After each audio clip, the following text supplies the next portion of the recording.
আসসালামু আলাইকুম আমার প্রাণপ্রিয় জনতা। আজ দ্বিতীয় সংবাদ বার্তায় আমি আমার মতামত, দৃষ্টিভঙ্গি ও ভবিষ্যৎ কর্মসূচি আপনাদের কাছে তুলে ধরব। প্রিয় জনতা, বাংলাদেশে জন্মে বাঙালি কালে কালে স্বাধীনতা তো পেয়েছে, কিন্তু তা রক্ষা করতে পারেনি। কারণ যারা পূর্বে স্বাধীন হওয়ার কথা বলেছে, তারা স্বাধীনতার দায়িত্ব নিয়ে চরম অবহেলা করেছে।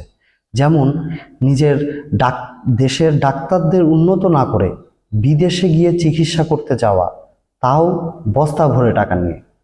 এ অর্থগুলো দেশের চিকিৎসা খাতে বিনিয়োগ করা যদি যেত, তাহলে অবশ্যই আজ ইন্ডিয়া থেকে লোক আসতো আমাদের চিকিৎসা ক্ষেত্র থেকে চিকিৎসা নিতে।